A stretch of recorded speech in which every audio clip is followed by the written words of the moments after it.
live.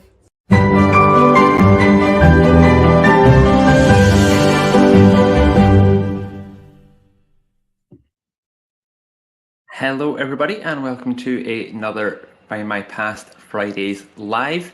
It is me again. Do not adjust your sets. I have been on for 2 weeks running now, but don't worry, you will be getting about a month break or so from me after today. So 1 hour to go, and then, as I say, you will have a good 3-4 weeks away from me. Just in case you are new here, my name is Liam from the customer support team here at Findmypast. And again, for another 2 weeks run, we have Ellie in the comments today as well. So be sure to say hello to Ellie in the comments as well. As usual, let us know where you're watching today. How are things going? How's the weather? What have you got planned for the weekend? Let us know all of that good stuff. Now, you may know I am in Dundee in Scotland, and it is very grey and overcast. It's been on and off rain all day today. So I'm hoping that clears up a little bit for the weekend ahead. Although it's meant to be about 25 degrees tomorrow, I think, but very overcast as well. So it's going to be a close day, as they say in Dundee. But we've got some people joining already. Good to see. We've got Gillian coming from Edinburgh. Hope Edinburgh is a little bit brighter than Dundee today for you. Ellen from Roscoe, Illinois. Gillian, Winnipeg, Canada. Warm and sunny. Nice to hear. Kim from slightly cooler West Yorkshire. See, Dundee, as I say, it's very overcast and wet, but temperature doesn't seem to have wavered much, so it makes for quite an awkward day, I think. We've got Joe from an overcast Thirsk. Who else do we have? We've got Georgia from very warm and sunny Essex. Nice to hear. All sorts coming in today. We've got North Wales, weather showdy this morning, but still warm. Sounds very similar to Dundee, Janet, very similar to what I'm facing at the moment. But as I say, fingers crossed, it brightens up for us all very soon. We have got Sue Moon from sunny Guildford, still working but listening. Nice to see. Nice end to the working day for you, I hope, Sue Moon. And you're celebrating your birthday tomorrow, so a very happy birthday when it comes tomorrow as well. We'll allow you a week off from the family history if it's going to be your birthday. I'm sure you've got a lot of lovely things planned. So as I say, hope you have a fantastic day when it comes tomorrow. All corners of the globe here. We've got Wolfborough in New Hampshire. Nice to see you over on YouTube. A few YouTube viewers on today as well. Overcast in New Jersey. Seem to have more overseas than we do in the UK for a change today. We have got cool Western Australia, 11 p.m. Commitment. I like that, Jenny. I do appreciate you staying up till 11 p.m. to be with us here today. That is definitely past my bedtime, I would say, these days. I'm getting old, so 11 p.m., as I say, is about the extent of my days at the moment. Good stuff. So as always, thank you all very much indeed for joining us here today. Just in case you're wondering what this is just my earphone. As you may remember, Ellie teased last week, we have got not one, but two very special guests joining us later on in the session to talk through some very exciting product things. And last time I had someone on, I got a great echo from my microphone and the laptop speakers, so I am opted for the old headphones in today. But before we welcome our special guest, we will, of course, have a look at the new records this week. I will pop them on screen here. And if you weren't in last week's session, we did play, personally, what I found to be a very fun game of Where in the World is Findmypast. Don't let Ellie tell you what it's called. That is definitely what it's called. Not her title, my title. Where in the World is Findmypast. So no prizes this week, but does anybody know where this week's new records are from? This is the flag of the country where the new records are. And as I say, it's a lot easier than some of the ones that I put up last week. So I'm sure everybody knows where this one is. It is indeed Ireland. It is not the Ivory Coast, depending on how your screen is positioned at the moment. But it is Ireland. It's an Ireland heavy week, a very exciting one for me, as that is where half of my family are from. So an exciting weekend ahead for myself. So let's have a look at what we have. So first of all, we have the Genealogical Office manuscripts of wills. Now, these were compiled by one Sir William Betham, who was the Ulster King of Arms, the Chief Herald of Ireland, and professional genealogist Dennis O'Callaghan Fisher. This particular record set is about 10,500 records, and they are transcription only, but we do have links to the source website for original images, and I will show you how to go about finding them now. So this is what you will see when you open up one of the transcriptions. So this is the record for John Armstead in 1771 in Cork. Now, as I say, it may look originally like it is just a transcription only record, but if I can draw your attention to the right-hand side of the page, you'll have a original source, view source website, and the navigate to image. So that's the important bit, is navigate to image. That 52 number there, that is what you want to take a mental note of. So when you click on the view source website, you will originally be taken to a page that looks something like this. And at the top of there, you can see it has image 1 of 288. But we know from the transcription that our man is on page 52, or image 52, I should say. So if you pop 52 into that box, you will then be taken to the screen that he is on, which has a little bit more information as well. Some really nice images in this collection. After finding this one for an example, I took some time to just have a general flick through. Oops, daisies. Just have a general flick through and have a look at the images, and there are really nice detail in there as well. So as I say, do not miss that link to the original source record if you are having a look at these this weekend. And in the same vein, we also have genealogical office manuscripts of marriages. These were also compiled by one of the gentlemen involved in the last collection, Mr. Dennis O'Callaghan Fisher. And these were taken from Dublin Diocese marriage licenses and marriage notices from Extras magazine and Hibernian magazine between 1771 and 1800. Over 9,000 new records in this collection, again, transcription only, but again, links to the source website for original images as well. So definitely, as I say, don't stop at the transcription. Make sure you are taking a note of that image number and going through to the next page to find out more. And our final new edition in the record set, well, not a new edition necessarily, but an updated edition, one which, again, I am very excited about. This is the Irish 1911 census. So of the existing records, which we already had on file, they have been tidied up a little bit, improved. So that's over 4.3 million records in that collection, as I say, just been made a little bit nicer, made a little bit easier to search. So if you've had issues with finding ancestors in the 1911 census before, be sure to go back and have another look, as they may well have been tidied up and be easier to find. Or indeed, they may not even have been on the census previously, because we have also managed to add about 5,500 brand new records to the 1911 census as well. These were previously missed during the original transcription process. So as I say, if you have struggled to find someone before, they may be easier to find, or they may be there for the first time. So the Irish 1911 census is definitely worth another look.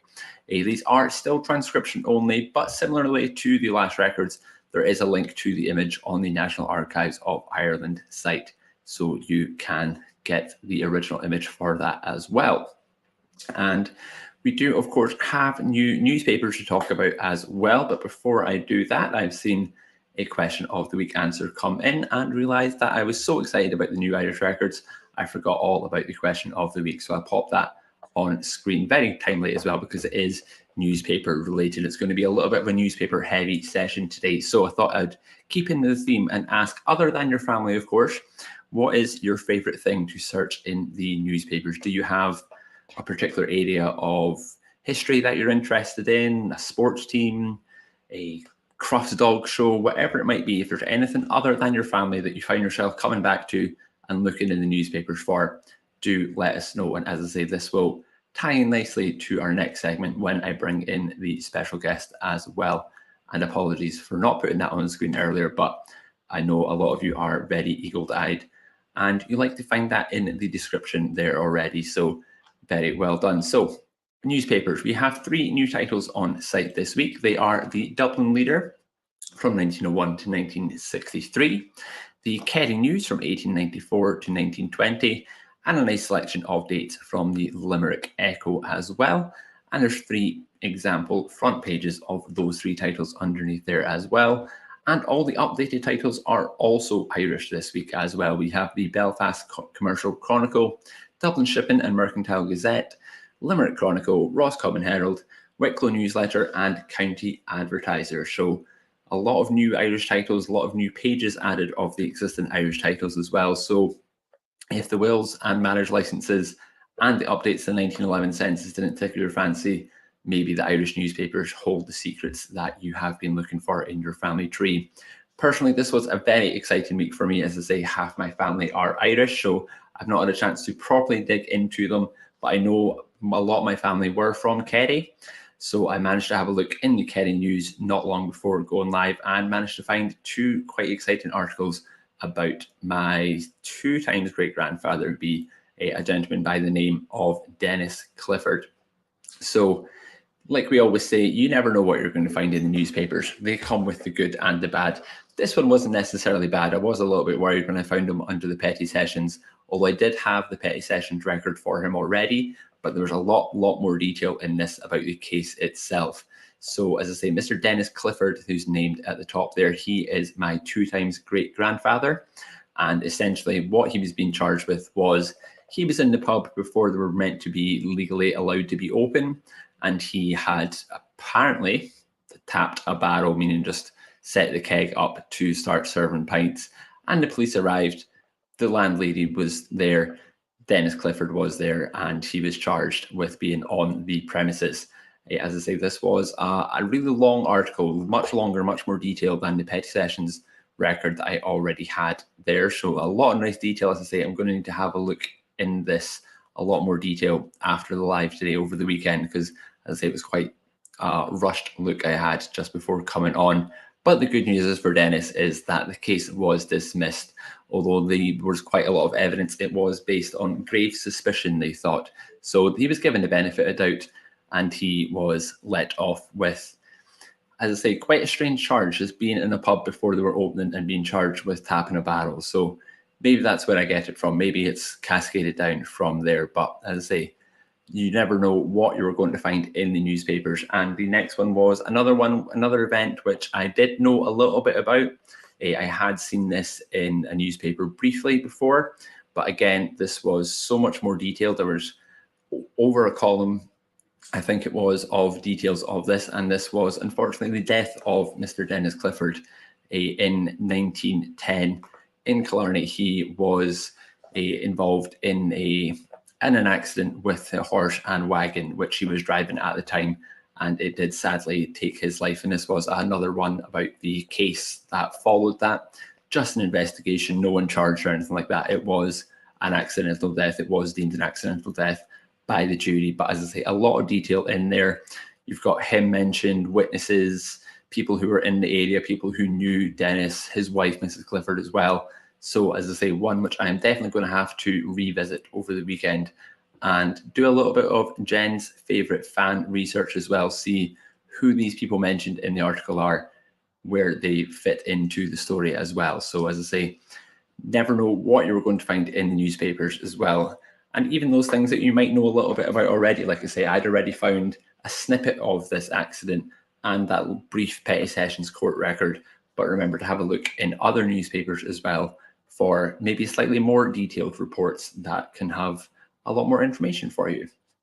So those are the new records. I will take my slides off the screen, and I can see we've got a lot of good question of the week answers coming in now. So we will have a little look through them, and then, as I say, we will bring in our special guest very shortly for you as well. Good stuff. So who have we got? So Ellen likes to look for any news of the Cleveland Guardians baseball team, as I live 804 kilometers away from my hometown. Very nice. So as I say, I like a sports that I'm very guilty of this, looking up old football matches, news about the football team, just following the story of the season through the newspapers can be really good as well. Baseball, I will admit, I've had brief encounters with basketball and American football, but never actually found myself getting into the baseball. But if I do, I will remember the Cleveland Guardians. Maybe there is a team for me there.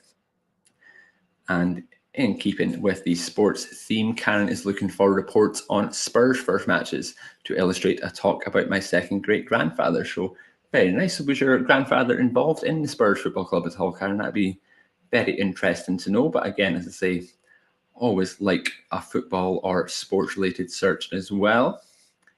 A lot of good answers coming in already. We've got Victoria likes looking up famous birthdays in the newspaper. Share mine with singer George Michael. I was chuffed when I found that out years ago. I did look this up myself quite a while ago as well. What was it I was looking for? I can't remember why I was looking this up now, but if I ended up on this website which had all celebrities' birthdays and you just popped the date in and it told you who you shared a birthday with. I can't really remember much people of note that I shared a birthday with. Unfortunately, it was mostly newer people. There was no one of the caliber of George Michael. Anyway, that is a good one to share a birthday with. Our very own Ellie as well likes looking for gorgeous historical photos, old-fashioned photos, etc. Absolutely, as I say, always images are the one that's going to catch my eye when I'm on a page. As soon as I open up a newspaper page, regardless of what I'm looking for, regardless of how little time I have, if there's a nice illustration, a nice photograph, you best believe I'm zooming in on that first of all. Let's have a look. Linda as well. I like spending a lot of time marveling at the advertising. Cocaine in your cough syrup, anyone? Sounds like a bit of a weekend to me anyway, Linda. As I say, you do find some strange stuff there. It's hard to believe that things like that existed when you look at them with modern spectacles on now. But like we always say, you just never know what you're going to find. And context is always important as well. Like say, what can seem very strange to us at this time was probably just the norm there, although that is quite an extreme example, shall we say, although another one, old adverts, is definitely something that I'm drawn to when I'm looking in the papers as well. And Jo is also a fan of old adverts. She has an ancestor who was a ginger beer aerated water manufacturer in the late 1800s.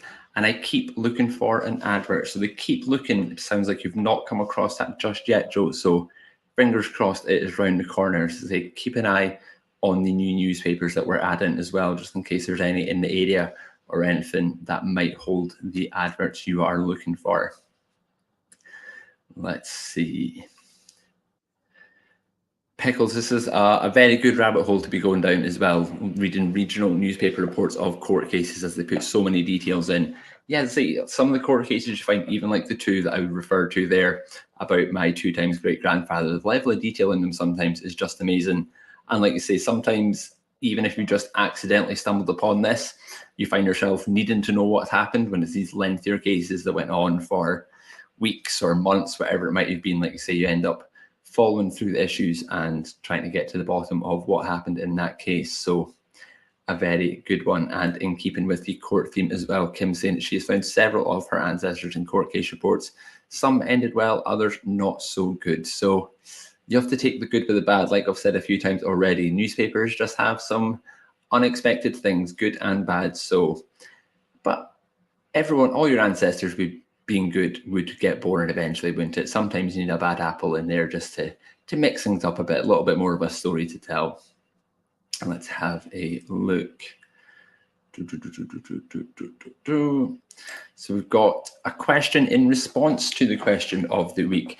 Jean asking how to easily add a report to a tree. I know you can cut and save for the program, but sometimes if it is a long report and you cut it, it distorts when you enlarge to read it. So something that I do, like I'm going to probably do with these two that I found earlier on about Dennis Clifford, is clip it in stages. So the program you're referring to would probably be the snipping tool on Windows. And as I said before in a previous session, Apple have a similar thing built in with a keyboard shortcut that allows you to effectively just take a screenshot of a section of the page. So sometimes I will do it in stages. So like say when it's a big single column, it can be quite hard to read by the time you add it to the tree. So maybe just cut it a couple paragraphs at a time. We also have a record set on the website, which is one where you get hints from newspapers. That is the People in the News, it's called. So if you use the All Record Sets page and have a look at People in the News, not all the newspapers appear in there, I will say. Some of them do.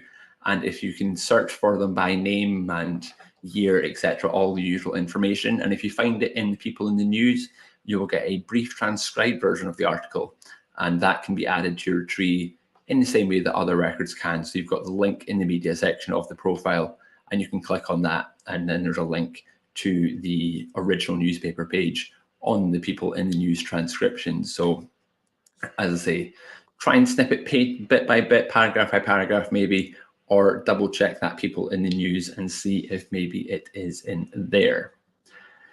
Few more answers coming in too. Janet saying the tramway that used to run through our time, accidents, complaints, letters to the editor, especially interesting. That is a good one as well. It's amazing when you see things like that, like say the tramway that used to run through your town. I remember when I lived in a different flat in Dundee, I was looking up things about that building, about the general area in the newspapers, and there was also a tram that ran down that street, which I didn't know about. There's nothing really left of it. You wouldn't be able to tell that that was ever existing. So it's interesting finding things like that. And like I say, we all love a little letter of complaint, a little letter to the editor as well. Always good, especially back in the day like that as well. Couple more. Andrew, the interesting bits are always to the sides of things you've searched for. Exactly, Andrew. I've come across reports of tests of fire engines in 1870, descriptions of early motor cars, and the state of my area during the cotton famine of the 1860s. Like you say, I'm right there with you. The interesting bits are indeed always to the side of what you're searched for. So how many times you search for something, you pull up the newspaper page, and then there's just something more interesting on the page that catches your eye instead. Like you say, whether it's fire engines, motor cars, whatever it might be, always something going on. And Victoria as well, in keeping with the fan research that we spoke about before, weddings and funerals are often great for descriptions, people and photos. Yeah, you get some really good articles, especially about weddings. Some of the articles I've seen about weddings in the past, descriptions of the dress, of the suit the groom was wearing, of who the flower girls were, what gifts were given, all sorts of stuff when you get reports about weddings. And if Jen was here, she would be banging on the fan research drum, friends, associates, and neighbours. And like I say, that sort of stuff is absolutely perfect for that. Some of the detailed reports that you get in there. And I think I've caught them all so far. But we will have time later on, most likely, to come back. So definitely be sure to keep getting your answers in, and we will have time to come back. So I'll sit there and catch up with anything that I may have missed.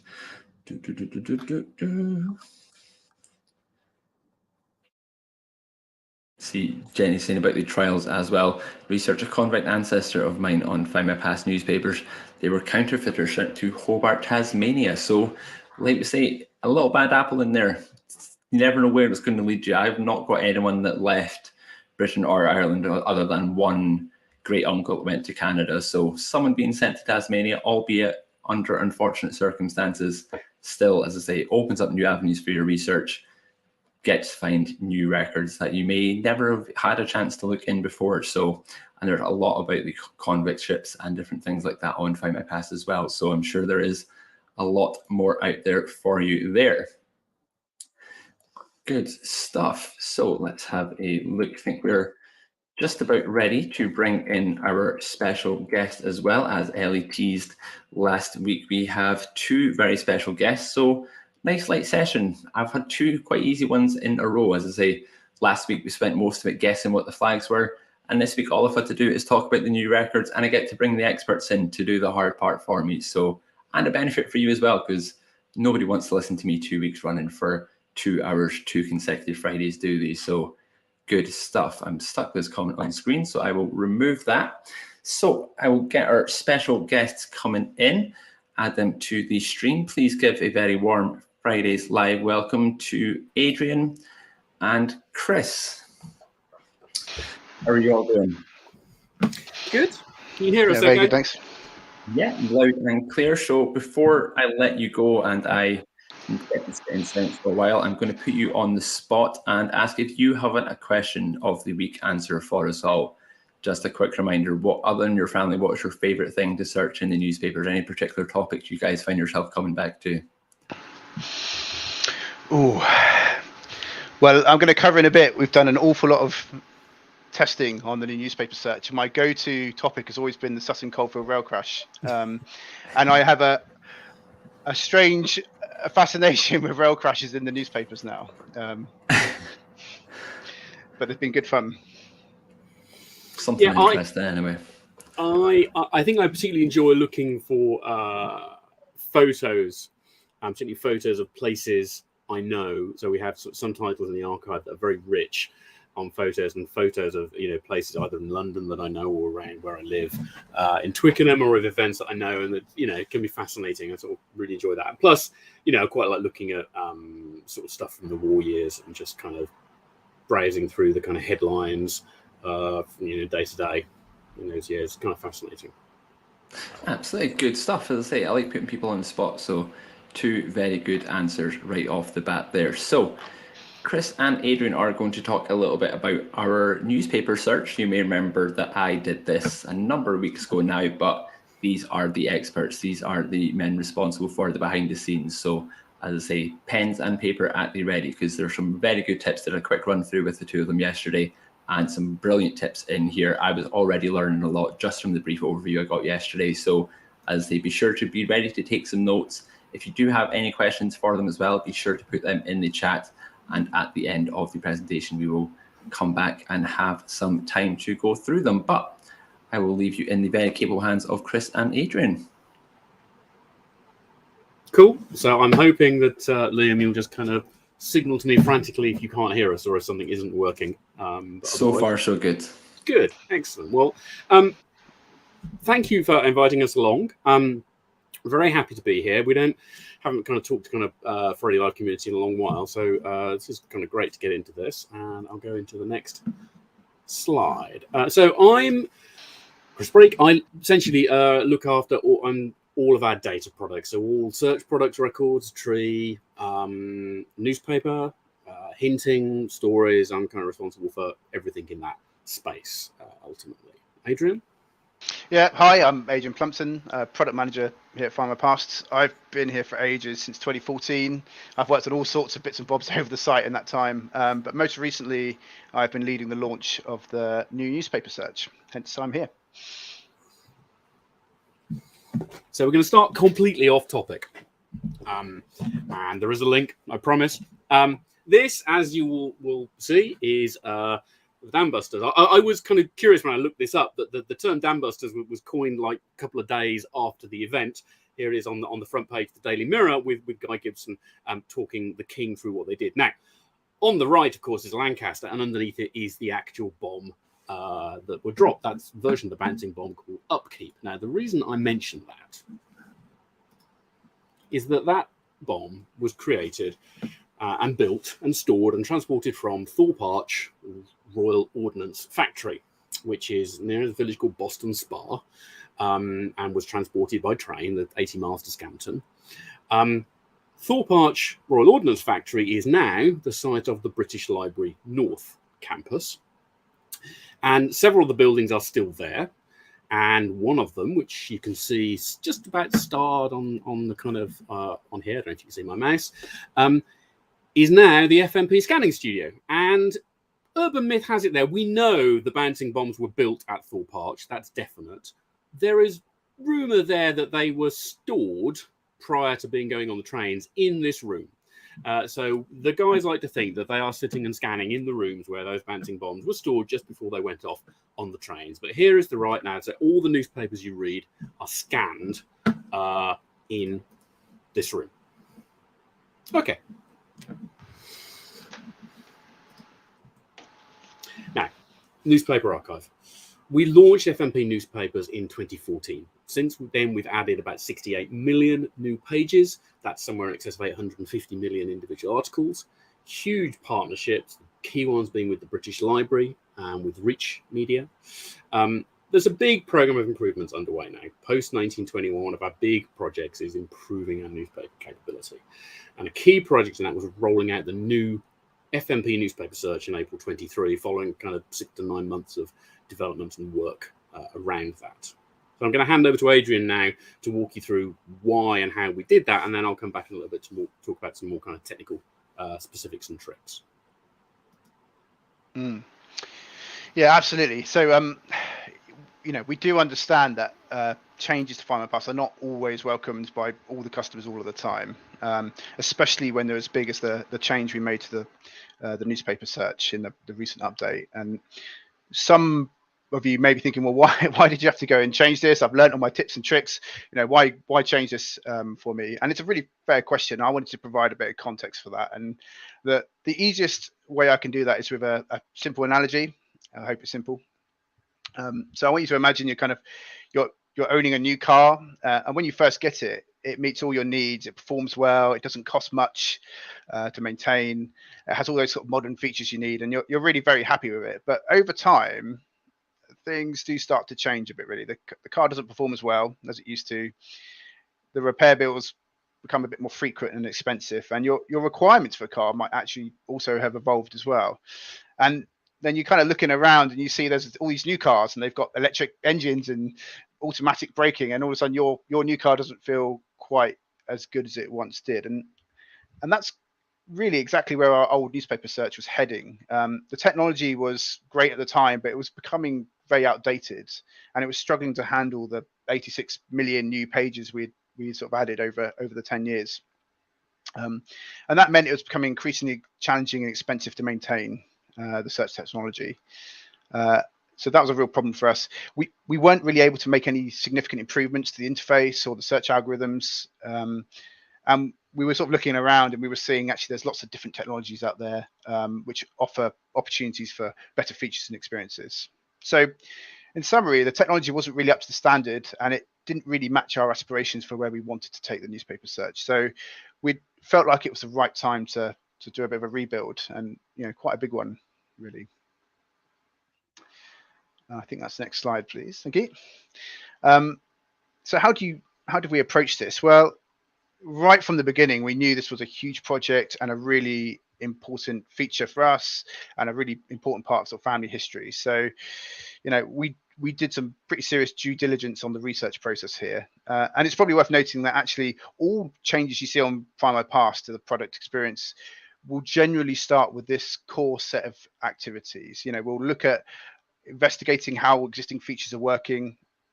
We look at data that's captured sort of on the website, and we understand how frequently customers are using bits of the features and in what ways they're kind of using the features. We work with our friends in customer service who collate lots of wonderful feedback from the audience to see kind of the general themes that are kind of coming in. And pretty much all the changes we make will be put in front of some of our customers in some form of testing at some point in time in that process. And for the newspaper search, we actually given its importance, we went a step further than that. We implemented something we called scenario-based testing. And this involved setting up a set of test research tasks. And I mentioned earlier, we used the Sutton Coldfield rail crash for this because it was really widely reported on. It was in lots of newspapers. And we invited in, I think it was just over 30 real Findmypast customers of varying experience levels. And they recorded themselves completing these tasks sequentially, and they were really quite long. We watched back hundreds of hours of user research videos actually, but what it allowed us to do was to kind of understand like how many tasks were customers able to complete, how long did it take people to complete tasks, and all the way through we were noting like what parts of the experience were helping customers and what parts of the experience were getting in their way and causing them trouble.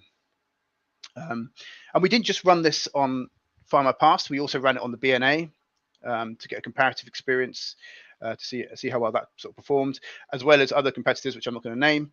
But we got a really good holistic view of how the Findmypast newspaper search was performing against the rest of the industry, I suppose. And some of the key issues we kind of identified were test participants were having a really hard time with filtering.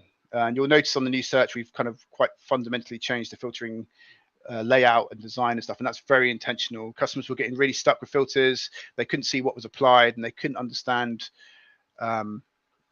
why they weren't seeing search results at times when they felt like they should be. It's because they had left a filter on unintentionally.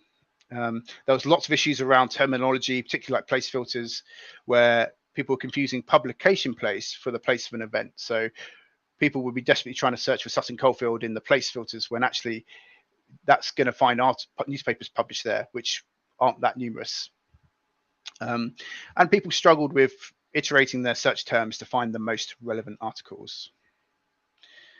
So since the launch, we've had lots of feedback, and it's been fantastic. And we really do listen to all of those. I work very closely, almost a daily thread of feedback we get, and we've made many changes to the new search.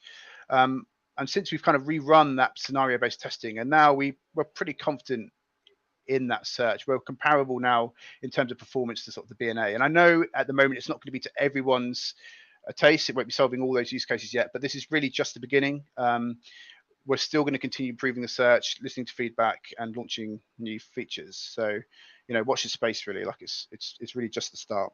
Now, one challenge we have is we've created this incredibly powerful search, but there are subtle differences in the way you would use that search to get the best results. There are new tips and tricks and tools, and Chris is going to spend some time now, and he's going to talk through some things you should know and some tips that will help you get the best out of the search. Cool, thank you. Right, now Ellie told me no jargon, and I negotiated it up to 2 bits of jargon. So this is my jargon allowance number 1, precision and recall. Okay, because how do we measure good in search? Information retrieval as a field of kind of computer engineering is very, very complex, fascinating and complex. And a big question is, well, how good is good, right? And the key measures in here are things called precision and recall. And the basic illustration of it is this. At the outer box here, there are documents in a database. In our case, it's 850 million pages, articles in here now. And any particular person coming along has a particular thing they want to find stuff that's relevant to. And you have 2 things you can look at that. Well, if they type in a query, they'll get a bunch of retrieved documents. So they type in a query and they maybe get 60 retrieved documents. And of that 60, perhaps 50 are actually relevant to their query, and 10 they can look at and go, well, no, those don't match what I'm interested in at all. So at that point, you've got kind of 50 out of 60 is your precision. If we make it 40 out of 50, it would be 80%. Easier, right? So you can see those great. But what it doesn't measure is recall, which is but in the archive there were actually 200 articles that were relevant, and you haven't seen now 140 of them or 150 of them. Okay, so your recall at this point is like 25%. And this is a balance. This is why it's the same mechanic as why we always say start search is broad, so you maximize recall, and then you narrow it down so you focus on precision. Okay, the difference in newspapers is that rather than doing it on very structured search, we're having to make lots of these rules in the background because it's very unstructured text search. But we are compromising between these two. So if you're getting results that you think, oh, well, that's not very precise, the stuff in here that doesn't match what I'm looking for, is because we're trying to maximize some recall, and we're making that trade-off for you. That's kind of what we have to do in the background. So that's why this is going on.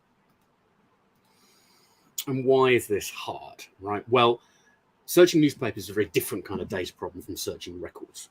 Some of the couple of things on the left you'll recognize are our record search forms. All of our records are very well structured. We have lots of fields, their name, first name, surname, year of birth, date of birth, place of birth, name of ship, location, all that stuff.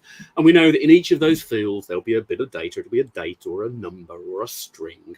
And we know exactly what we're looking for. Newspapers don't look like that at all. It's a very different problem.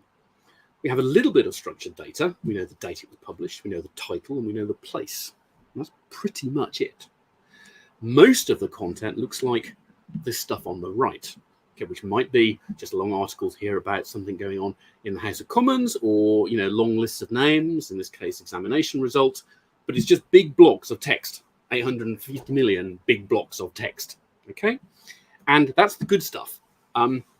There is some quite bad stuff, because the origin of most of this content is microfilm. Most newspapers were transferred to microfilm in the 80s. We are now scanning microfilm. And that can be pretty poor quality. And if you try and run the automatic optical character recognition, which is how we translate this into text, on poor microfilm, you end up with stuff that looks like this, which is gibberish. Okay, so that's some of the times what we're trying to search. Okay, so it's a complicated process, and searching text is really complicated. Not least because the search engine we're using has no awareness of language. This is a common one that people kind of think, oh, well, it will know that's a place and that's a name. No, it doesn't. It knows nothing at all. It's simply pattern recognition. This is a block of text about the Bluebell Railway in Sussex. But you wouldn't know that. I wouldn't know that because it's in Korean. The only way, if we were given a search here, we could just do a symbol match against, oh, does this symbol match that symbol? Essentially, that's how this works. It has no concept of language. It doesn't know that this is a name and this is a place and this is a descriptive word and this is a noun and this is a number. It doesn't know any of that stuff. Okay, so we apply a bunch of tricks to try and make it look like it knows a little bit about language. And I'm just going to mention some of the key ones here. An important one is stemming. Okay, and this is where the exact keyword comes in to it, right? We would recommend you generally start with exact keyword off. Because with exact keyword off, what we do is match words against their stems. So we would match changing, changed, change, changes, would all match each other. Studying, studies, study, all these words would match each other. So it starts to feel like the thing understands a little bit about the language. It doesn't. It just knows that I can stem all these words down to this stem and I match the stem. Okay, so there's a big stemming engine, and if you turn on exact keyword search, you essentially stop stemming and you will only match changing to changing, which means you massively reduce the scope of your search. Here's my second bit of a jargon allowance, phrase slop. Okay, so I think most people are familiar with the idea of phrase search. If you put quotes around something, that still works in the keywords field. You put quotes around Star Wars, and you search, you'll find documents that contain the word Star Wars. Brilliant. But what happens if you want to find the phrase, or include in that, the phrase Star of Wars? Well, you can. You just allow a little bit of what's called phrase slop. And the syntax for phrase slop is now recognized in here. By the way, it's recognized in PNA, but we don't talk about it much. Tilde 1 would allow a phrase slop of 1. That's one position of movement from Star of Wars. One hop can become Star Wars. Put in a phrase slop of 7, I can now take wars that happen to be near a star, and in 7 hops, I can get to Star Wars. Okay.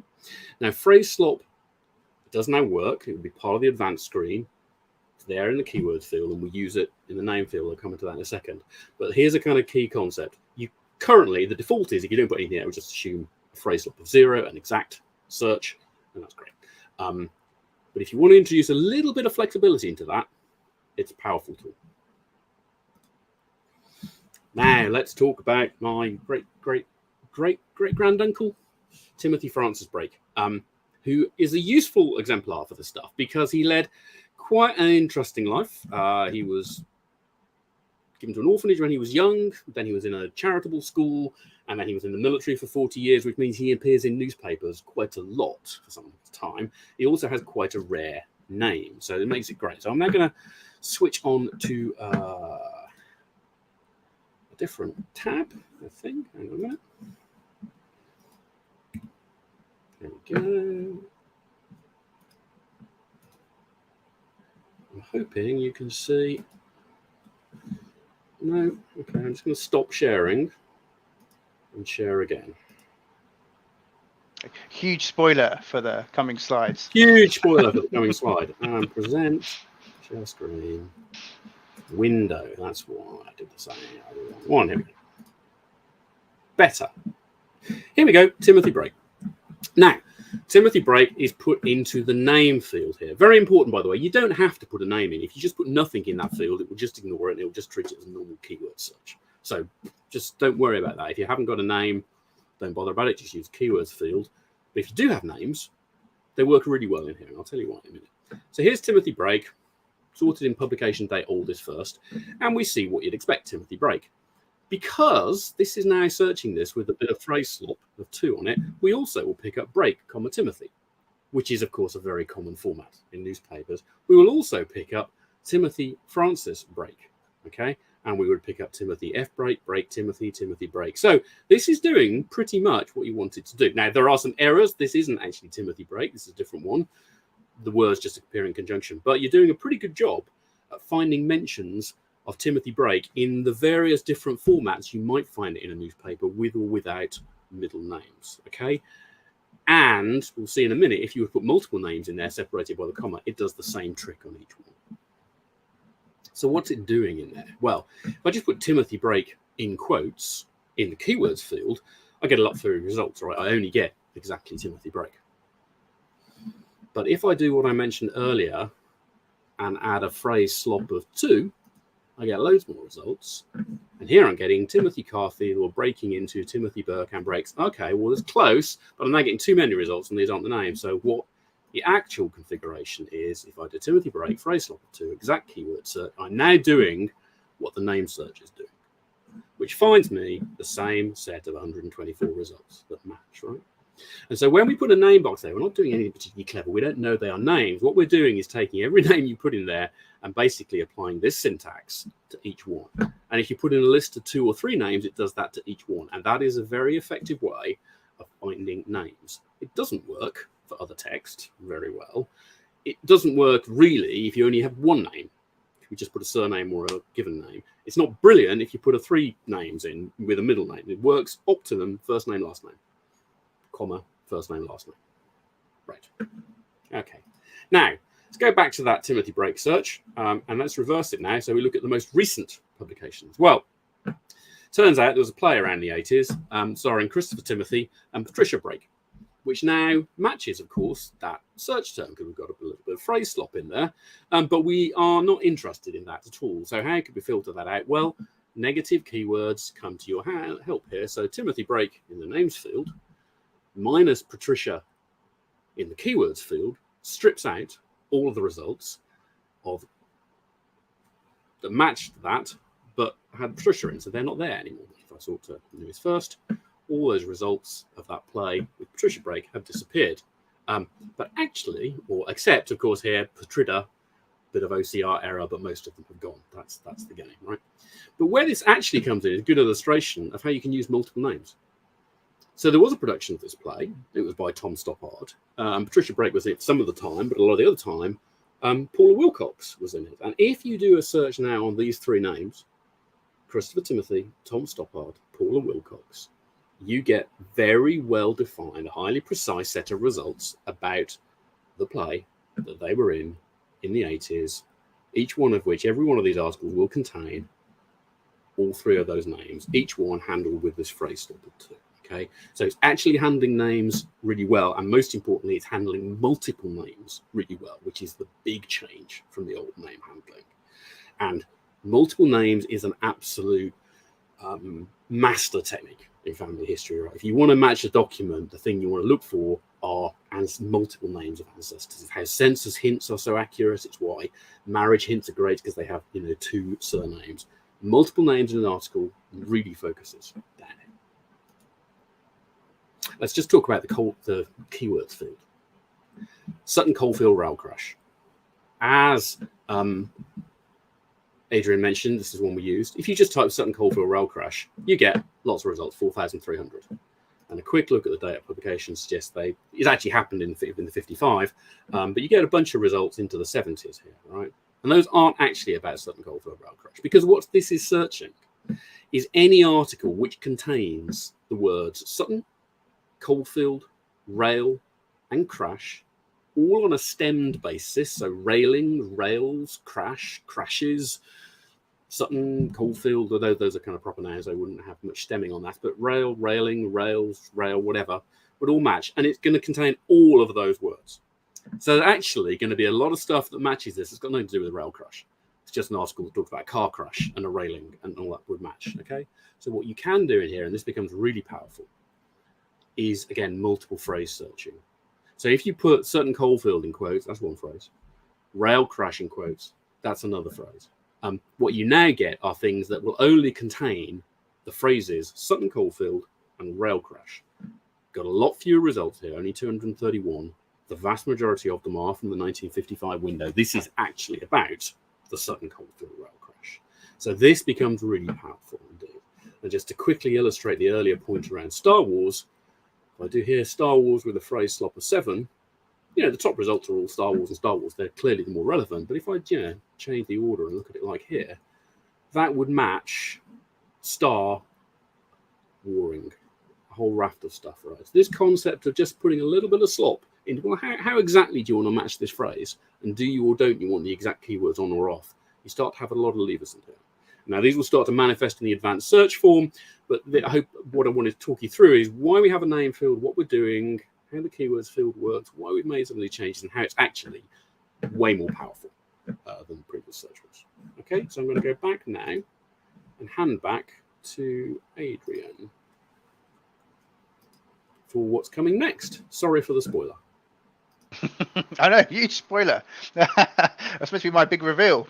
But I'm sure everyone saw it already. But yeah, so I've probably got the best slide, I think. I know Chris' slides were really good, but I think this is the best one. And I'm really delighted to say we've been working on a new newspaper viewer. It's still in progress, so no one's going to see it on the site yet, and it's probably a month or so away from being rolled out. But the team's working on it, and everyone has seen it internally or where it's got to at Findmypast. We're all really excited about it. And there's a few good reasons to be excited, really. So one, it's much easier to use. So moving around the image, navigating pages, zooming in and out, especially on mobile, are just significantly improved, like the much more enjoyable experience. Next thing, probably the number one thing we see reported to customer service is around the viewer is the quality of the download. So if you've ever downloaded a copy of the page, you find it's quite blurry and it's not really great, especially when the original image was a microfilm and it already wasn't great. So, a really fantastic thing here. We're going to offer really high quality downloads. They're not going to be blurry anymore. Absolutely, best quality we can offer. We're going to allow you to download. Like I said, the microfilm sometimes isn't the best. The images aren't always super easy to read. So we're going to have a suite of image tools. So we'll be able to sharpen images, brighten them, invert the colors just to make the readability much better of the pages. And probably the thing I'm personally most excited about is we're going to introduce what we're calling a clipping tool. You can kind of see it in the top screenshot here. Essentially, you'll be able to drag a box around a portion of the page, select the clip button, and then you've got some options then of what you'll be able to do. You'll be able to download that clip in a high quality image, as I previously mentioned, or you'll be able to save that directly to your family tree if you have one on Findmypast, where it will be like saved and create some facts. So we're really, really excited. It's in progress. So it's going to be a couple months yet, but it's on the way. So something to keep watching out for. One more thing that's on the way. I don't have there's no screenshots of it yet, so we'll probably be updating later, but we know how much people really like the advanced search tools on the BNA. So if you haven't used it, it's like an advanced search tool that allows you to be really precise about the kind of the things you're including or excluding. We're going to be building that on Findmypast as well. So can't give an exact date, but we're probably talking a couple months, 3 months, that sort of time frame. So that will be coming as well. Yeah, that's coming soon. So I think I get the final slide here. So some search tips. If you can't remember everything Chris was talking about, start broad with your search and narrow down using the filters we've got. We've got those really good new search features, phrase searching, phrase slop, using minus signs. If you can't remember everything and you didn't manage to follow everything Chris had said there, look, we've got a 15 top tips newspaper search blog, and I think, oh, here we go, it's been posted in the chat. That's been updated with all the kind of the new search tricks that Chris kind of talked about. So take a look at that, have a go, experiment, and see where you can get to. And finally, look, if you're getting stuck, we've got a great customer support team. We really do listen to all the feedback that kind of goes into them, and we consider it very, very seriously. So that's always a sort of final option if you need it. Cool. And I think the only thing I would emphasize is just do play around in the names box with multiple names, because that's what really brings it to life. It's one of the big changes. So if you put in Joe Smith, Mary Wilson, comma, Toby Avery, comma, you will very quickly focus down on articles that contain all of those names. And that once you start to use it and you start to see it in action, it really is quite a game changer in how effectively you search newspapers. Fantastic. Thank you both very much indeed for that. As I say, I did a very basic view when the new newspaper search first came out. So everyone has already learned so much more in that 20 minutes than they did in my one. And as I say, even just watching you guys run through it quickly yesterday, I had a lot of stuff I didn't know in there. So thank you all very much. I've got a lot of love for a lot of these features in the chat as well. I'll put a few of the nice comments there. So we've got Kim saying, thank you for this. A minus hack to omit search terms is something I've needed for a while.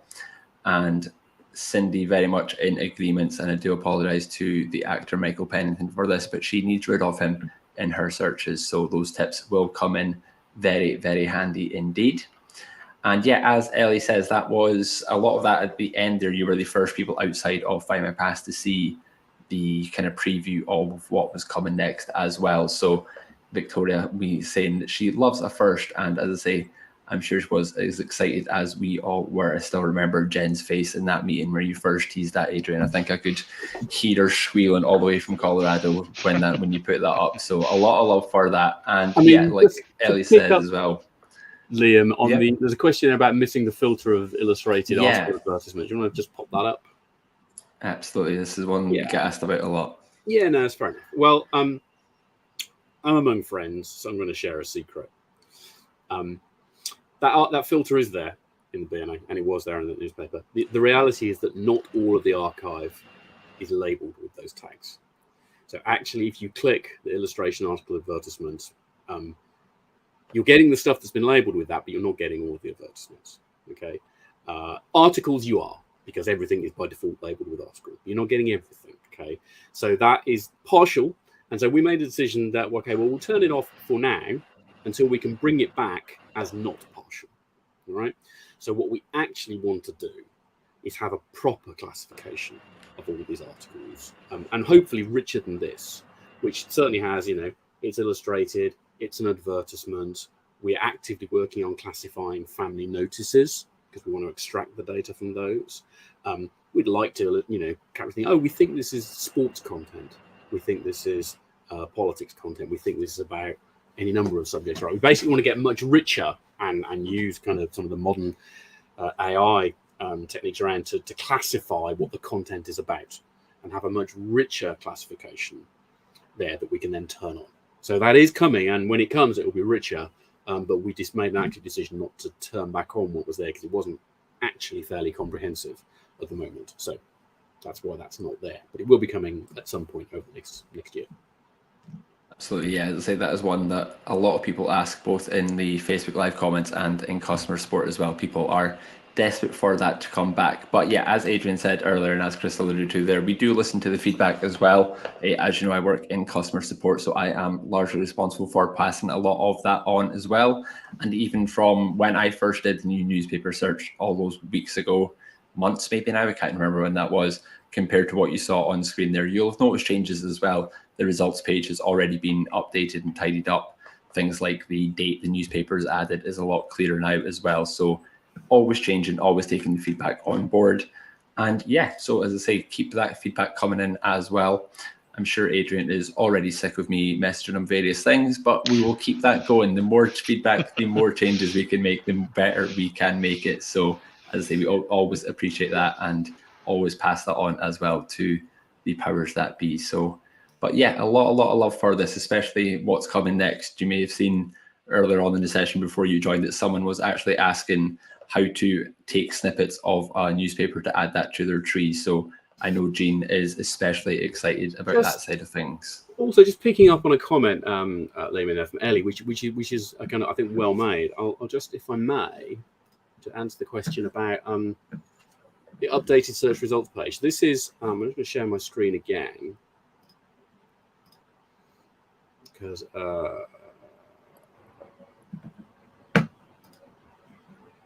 on a minute. Share screen. Because one of the things that has changed in response to feedback since we've launched is the layout of this feedback tab. When we initially launched a month ago, this information here was presented underneath this text, and the whole text was across the page. Now, one of the common bits of feedback is that people found it much harder now to scan through the OCR text, and there was a perception that it was smaller than it used to be. It wasn't. Adrian literally had kind of measuring tape out on the screen and checking font sizes. It was exactly the same size, but optically it looked smaller because it was much wider. And so we've kind of, our designers looked at kind of best practice has a kind of character limit on how quickly you can scan a line. And so we've now already reoriented the results page so that the OCR scan text is in a narrower bundle. It's just OCR text. So if you want to scan down the results, you can do all of that. All of the, if you like, the meta information about the publication date, the title, the place is put over to the right. And the whole banner is now clickable to open the results. Okay. So, the change from what was launched to this is a direct response to lots of feedback that we had and that we saw on forums about the newspaper results presentation. Okay. We've also made changes. We've been tweaking, things like default phrase slop and stuff going on in the background to make it better for people. So this is changing multiple times a week in response to things that people are saying. Yeah, I think we've made probably north of 20 or 30 changes. Not all huge, but these little incremental changes kind of add up to the general kind of the feeling. So yeah. Perfect. Yeah, as I say, a lot of love for things like that as well in the comments too. People saying it definitely looks better this way as well. So I'm glad you agree, Pickles. I certainly feel that way. It's lovely to see, as I say, taking the feedback on board and using that to make these features better. So I think we will leave it there. But as I say, thank you all very much for your comments. Remember as well, these sessions are available to watch back. It will be on Facebook and YouTube shortly after it closes. So if you do want to run back through Chris's search tips and pick up a little bit more information, as I say, it will be available on Facebook and YouTube to watch back. So you are more than welcome to do that. And as I say, let us know next week what you have found using all these search tips as well. It'd be great to hear how that has impacted your research and what more is out there for you. But for now, I will let you all get on with your weekend. As I say, I'm not back for another month now. So if you were thinking about maybe not tuning in next week, don't worry, it's not me. There will be a change of host next week. Somebody different. I'll see you at the end of July. But as I say, thank you all very much indeed for tuning in again today. Hope you all have a lovely weekend, and I will speak to you all very soon.